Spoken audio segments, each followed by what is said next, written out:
Can this be true? Can it be done? Can a large 10-inch tablet that's only $150 actually be good? I'm Titus. This is The Search for Awesome. Let's find out.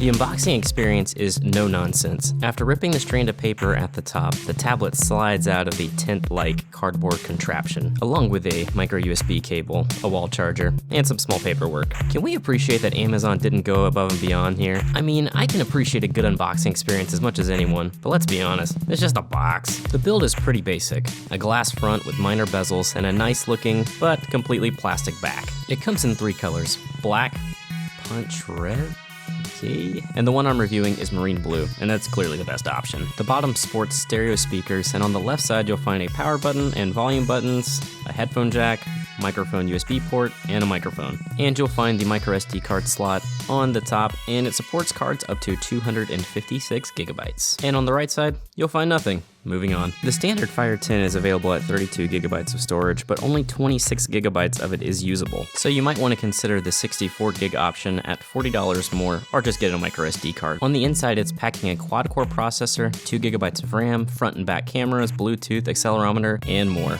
Basically everything you would expect in a tablet these days. And the most eyebrow-raising feature, a 1080p screen. Actually, not really, but I'll get to that. I was excited to see this 10-inch Fire tablet sporting stereo speakers. These are always a welcome addition in any device. But at $150, how good could these possibly be?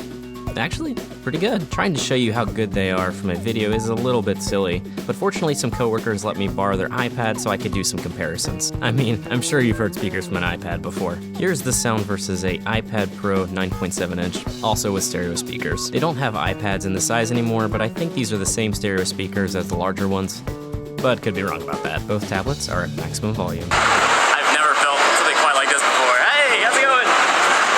Check out our sweet ride for the week. Oh my gosh. This thing is hilarious. We're supposed to get like a Toyota. We got this. I'm not sure how well this is coming across via video, but to my ears, the iPad Pro speakers are better. They're louder and crisper. But let's be honest here, they don't blow this budget tablet speakers out of the water. And keep in mind, this Fire comes at less than 1/3 the cost of this iPad. Here's how they compare to the iPad Air 2, another tablet they don't make anymore, but I think it sports the same mono speaker they use in the regular iPad and iPad mini. Could be wrong about that though. Both tablets are at maximum volume.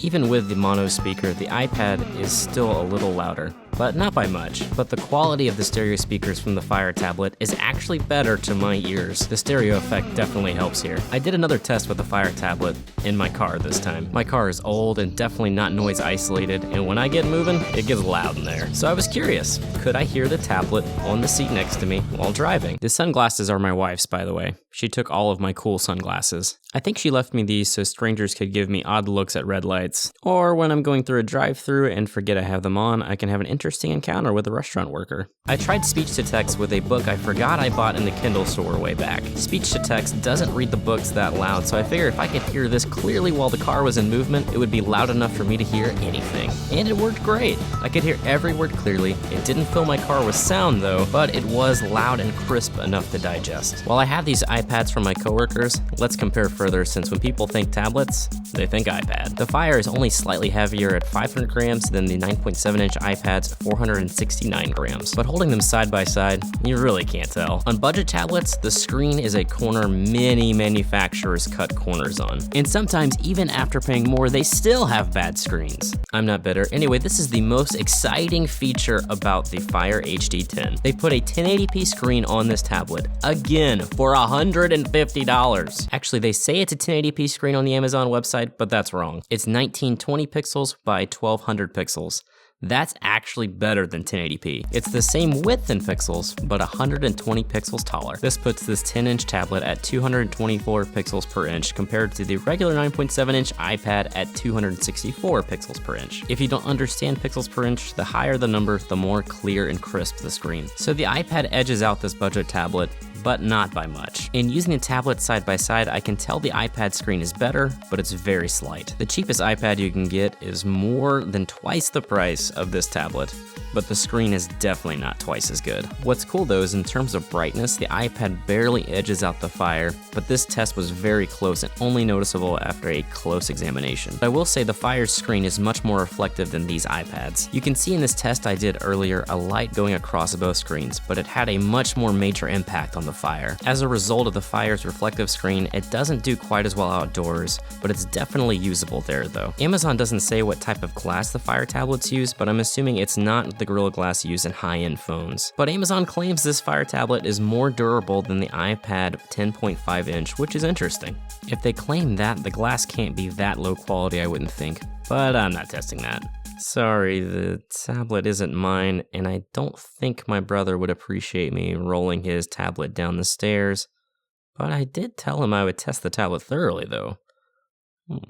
Along with the reflectiveness, the screen is a fingerprint magnet. If you're thinking about getting a case or screen protector for this, there might be a couple of things you want to know. If you get a case from last generation, there is one little problem. The case actually blocks the microphone port. I'll let you decide if you care about that or not. Also, I got a tempered glass screen protector from last generation as well, and surprise, surprise, it actually doesn't quite fit the screen right. Moral of the story, if you want a screen protector, get one from this generation.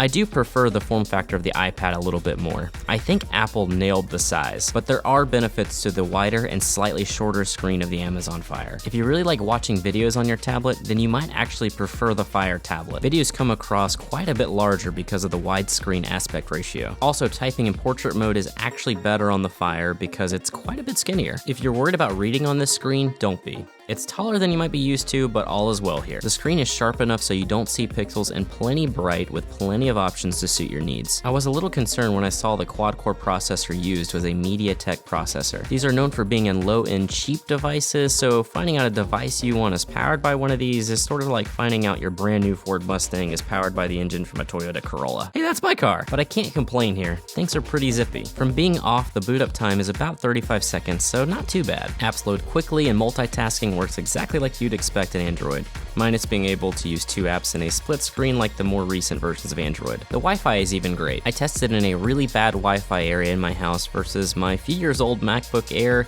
and my OnePlus 3 phone, and the tablet actually outperformed both. It didn't outperform the iPad Air 2 I was borrowing though. Awkward. I'd say the Wi-Fi is above average. I tried several games and most worked great. I tried Minecraft, Madden, Asphalt 8, Hearthstone, and Injustice. The only one that struggled a little bit was Asphalt 8. I'd felt some slight lag, but it was definitely playable. I even tried the HD Home Run app that allows me to watch television from my antenna. This app is pretty heavy and some devices can't manage it, but it did well here on the Fire. After using the Fire tablet, it has come to my attention from another reviewer that this tablet does not support interlacing in HD Home Run. So the visuals in certain parts of the videos aren't completely crisp.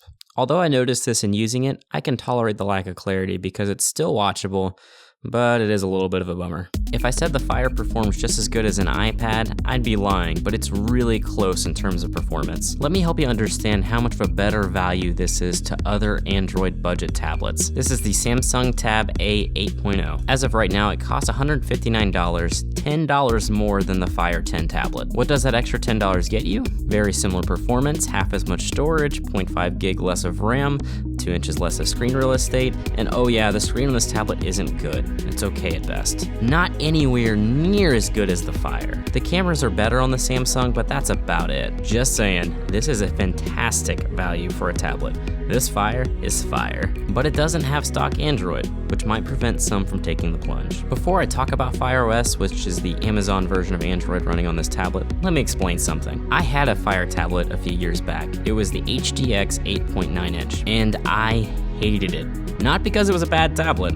I hated Fire OS. It was a super simplified version of Android, which is nice, but Amazon went too far. It was like seeing a long-lost friend after 10 years, only to find that they went through some stuff in the past 10 years. Oh, Android. What did Amazon do to you? Unfortunately, I can't show you how bad it was because I sold the tablet within weeks of buying it. With all that criticism, I'm very pleased to say the newest version of Fire OS is much better than it used to be. I know, I'm surprised too, but it actually feels like Android. For the most part, at least. It's zippy, Amazon's heavy interface doesn't seem to slow things down too bad. Look here, the bottom navigation that we all love. Ooh, and look at the multitasking button. Drop down looks normal, at least with an Amazon color scheme. The only real difference is the main screen itself. It's not completely customizable like real Android, but it's not bad either. The layout is straightforward. On the home screen, you can swipe down through your apps, or swipe left for Amazon-specific media. I don't love that everything to the right is Amazon-specific, but I get it. Amazon's gotta make their money back on this tablet somehow. Basically, when you swipe left, you're in Amazon country. But at least you can customize your home screen however you want. Reorganize apps, create folders, basic Android functionality is there. Their app store isn't better than Google Play, but it's not too bad. Since this is probably a media consumption device for most people, I think their app store does just fine. Plenty of games and video apps like Netflix, Hulu, Prime Video, and many more are available. But there are some missing, mainly apps that compete directly with Amazon. For instance, Vudu is missing, which is for purchasing movies or TV. I use this app a little bit. You might have noticed in this demo some app images struggling to download. This isn't the tablet nor Amazon's fault. My studio has really bad Wi-Fi. I really need to get better Wi-Fi. And they force you to use their browser. No Chrome for you. Their browser is fine though, so no worries there. If you really want the Google Play Store, it's actually easy to get on the Fire tablet, although I don't know how Amazon feels about it. I linked a guide I found in the description, but please do this at your own risk. With Google Play, you can fill in some gaps missing in the Amazon App Store or just download apps you already bought on your phone. I will note though, some apps didn't work, like Inbox by Gmail oddly crashed on me each time after opening it, but Chrome works great. Yes, Chrome for you. I will note I did try to download the Google Launcher to make the experience on Fire a little more like stock Android, but that didn't work. Amazon has that locked down. Some of the refinements Amazon made to Android are actually good. If you have kids, you'll appreciate free time parental controls. It gives you complete control of what your kids can do on the tablet. You can select what apps they can use or games they can play and set the amount of screen time they are allowed each day. Or even dial in and set limits for reading, watching videos, using apps, and browsing the web. You can also set when bedtime is, as well as educational goals, and even have a different schedule for the weekend. I don't have kids yet, but man, I can really appreciate that. Also, this feature, Blue Shade, Android needs to rip this wholesale. It's a feature that allows the color blue to be removed from the screen. The running theory today is when people see blue light on our devices, it's potentially causing issues with our sleep or something like that. This feature removes the color blue from the screen while enabled and makes the screen an oddly colored orange, but it's much easier on the eyes. You can even set a schedule for it. For me, I think 8 p.m. is a good time to have this enabled so I can wind down. Before 8 p.m., give me the blue. And the speech-to-text feature I talked about earlier in the speaker test is really cool. It's an Amazon Fire exclusive feature that allows you to hear an actual ebook from Kindle read to you. It's read by a robot, mind you, but the robot does a pretty good job, and there are 7 different English voices you can try, as well as many in different languages. If you want the people in the stores to take care of the customers, you have to make sure you're taking care of the people in the stores.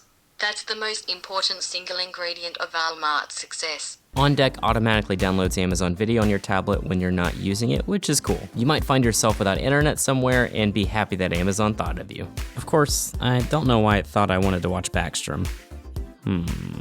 An X-ray is an interesting way to learn more about what you're watching, but I think this is a cool feature, but not necessary. Also, you might not be aware, but if you have Amazon Prime, you can borrow 1 book from the Kindle Owner's Lending Library each month. It doesn't have all Kindle ebooks in the library, but there's quite a collection. You'll need a Fire tablet or Kindle e-reader to do this, so buying this tablet would get you access to this library if that interests you. The books in the Kindle store with the Prime logo above them are available to borrow with the lending library. Side note, if you're buying this just to watch Prime Video on a tablet, don't. This was news to me, but as of August 30th, Amazon Prime Video is now on regular Android. Not sure what took so long there. The standard price of $149.99 includes ads, or what Amazon calls special offers. This offsets the cost of the tablet. A no-ad version is $15 more. This tablet I've been testing has ads, and it's really not too bad. On the lock screen, every time you open the tablet, there is a full screen ad, and in the notifications section, you'll see an ad there as well. To be clear, I haven't seen a notification pop up in the middle of me using the tablet, letting me know I could save some money on some Depends or anything like that. There's just an ad in the notifications that you can dismiss or just leave it, and Amazon will replace it later with another one. That's it. Not a bad trade-off. They do try to advertise things Amazon thinks you might like, but it's pretty hit or miss. I'd say try it. If you decide you don't like the ads version, you can always pay $15 later to have the ads removed. Link on how to do that in the description. That brings us to Alexa. This is the only Amazon tablet that allows Alexa hands-free mode. The others out have Alexa, but only via holding the home button. You might be thinking Alexa is just some Siri or Google Now knockoff, but I actually really like Alexa. I like those other guys too, but Alexa can control your home. You can do things like turn up the thermostat. Alexa, set the temperature inside to 71. The AC is set to 71. Start playing music on your Sonos speaker. Play Hillsong United in the living room. Shuffling songs by Hillsong United on living room. And a lot more if you have a device that supports Alexa. Links to some in the description. And hands-free Alexa can also control the tablet itself. Alexa, pause. Hands-free is the best way to use Alexa in my opinion. Imagine you're cooking and need to pause the show, but your hands are dirty. A simple Alexa, pause, and you're good to go. Or imagine you're stranded in the bathroom at home and the toilet paper roll is empty. A simple Alexa, order some toilet paper, and you'll receive a fresh new roll in 2 business days or less. If you have Amazon Prime, of course. Actually, I think there are a few more steps in that one, but Alexa is really cool, but definitely not essential, especially in a tablet like this. Even though this tablet has one mic versus my Echo 7, I found Alexa to hear me pretty easily, even across the room. This might be an okay cheap Echo Show replacement with a bigger screen. If you start using Alexa, I think you might be surprised how useful hands-free control can be. I will note though, controlling video with Alexa only works in Amazon Video, which is a bummer, while controlling music or other audio services with their voices available with Spotify, Pandora, iHeartRadio, and more. When I played a song earlier, that was through Spotify. But if Alexa creeps you out, just turn her off in the settings menu. A side note though, you may have to update your Fire tablet to go hands-free with Alexa. I personally had to. One thing that was disappointing with Alexa on the tablet is my security camera, the Netgear Arlo, doesn't work. It just says, Sorry, cameras don't work on this device. That is a bummer, but Alexa is new on this tablet, so I'm sure they'll add that in the future. Amazon claims this tablet will last for 10 hours of use, and I wasn't about to test that. But I did try it for 30 minutes with some gaming, browsed a bit, watched some YouTube, and read some emails, and all that cost me between 3 and 4% of the battery. I know this test isn't scientific, but wow. Some quick math shows that their over 10-hour claim should be reliable. In fact, from this test, you might be able to expect something closer to between 12 and 16 hours of screen on time. Very impressive. I promise you, I didn't go easy on it to get those results. Also, I wanted to find out how much battery does this tablet use in sleep mode. Standby time is a big deal for tablets. Tablets are something that I very occasionally pick up, once every other day for 30 minutes or so at a time. The last thing I want is every time I pick it up, I have to immediately plug it in. For this test, I started a timer for 5 hours and put the tablet down to sleep. After the 5 hours were up, the tablet used somewhere between 2 and 3% of its battery. After some quick math, again, not scientific, this tells me a fully charged tablet should be able to last at least a week in sleep mode and possibly up to 10.5 days. That is battery sipping non-power right there. Be advised, there is no quick charge on this tablet. With charging it from being completely dead, all I could get was about 6% of the battery charged in 20 minutes. To go from a dead battery to a completely charged battery took me 3 hours and 44 minutes in my test, with the included charger of course. Charging this tablet is definitely an overnight affair. Finally, let's talk about the cameras. Okay, I finally found somewhere where Amazon definitely cut corners. It is equipped with a 2 megapixel 720p camera on the back and a VGA quality camera on the front. It's pretty bad. I don't feel like I need to say anything here. Just look at the pictures and video for yourself. This shouldn't be a deal breaker though. I personally don't buy tablets for cameras, but if you do, don't buy this tablet. Buy an iPad or a more expensive tablet. I'm actually glad that Amazon didn't put money in these cameras. They're functional, but not much more. I'll add this though, if you install Google Play like I mentioned earlier, you can install Snapchat and the filters work well. I will mention there are other Fire tablets that are cheaper than this one you can consider, but looking at the value proposition, it's my opinion that even though this one is more expensive, it's well worth the extra cost. Mainly because the sharper and larger screen, and stereo speakers, faster processor, extra RAM, adding Alexa hands-free is also a nice touch. Yeah, this one's just better. There isn't any getting around this. This is a great tablet. Sure, some corners were cut, but come on, like they did a really good job of not cutting the stuff that really mattered. I'd have a hard time suggesting any tablet in comparison to this one. If you were gonna buy a cheaper one, I'd just say don't bother. If you were gonna buy a more expensive one, I'd say, you know, that's a great tablet, but have you heard of the Fire 10? It's truly a great tablet. Now this one isn't mine, but hammering it over the past 4 days is gonna make it really difficult for me to give it back. This one was actually my brother's. He was kind enough to let me review it. Thanks, bro. If you want the most premium tablet experience, I guess I can't recommend this, but it's really close. I wholeheartedly recommend it. The value is just unheard of these days. I may just have to buy myself one, or 3. Hey, it's still cheaper than an iPad Pro. Hey everyone, I want to thank you so much for watching. I try to be really thorough in these reviews, but if you have any questions, please drop them in the comments and I'll try to get to them when I can. Also, if you'd like to buy any of these products, including the tablet, I have a bunch of links in the description. Any purchase made through those links actually go to supporting me and the search for awesome. Also, at some time in the middle of making this video, we hit a big milestone. We have 500 subscribers now, and that's a huge milestone for me. I mean, this YouTube journey has been a little over a year now since I've started this, and I've been trying to hone my craft and change and try to evolve and get better and better and better, and I hope that's what I'm doing. But I just want to say thank you so much to those of you who have subscribed, and thank you so much to those of you who have left really kind comments. Almost everyone who comments on my videos are super nice, or they just have a question, which is awesome too. And, you know, just thank you. It really does make me feel good to know that I'm making something that you're enjoying watching, and you actually hopefully find it helpful or maybe even entertaining. I guess the next goal would be 1,000, so we're halfway there. But if YouTube metrics are anything to go off of, I think it'll only take a couple of months to hit it. If you're new to the channel, I first just want to say thank you. This was a pretty lengthy video, and the fact that you got this far is, you know, pretty cool. I have the not yet released Fire TV on the way at the end of the month, and I'll be trying to get a review out of that shortly after I get it. So please subscribe so you don't miss that video at least. If you're looking for something else to watch, here is the Canon T7i review. That's the camera that you're seeing me through right now, and all the B-roll was shot on it as well. Or here is a review of the Bowflex Max Trainer. It's a really awesome fitness thing that you can get a good workout in 14 minutes. Thanks, and I'll see you next time.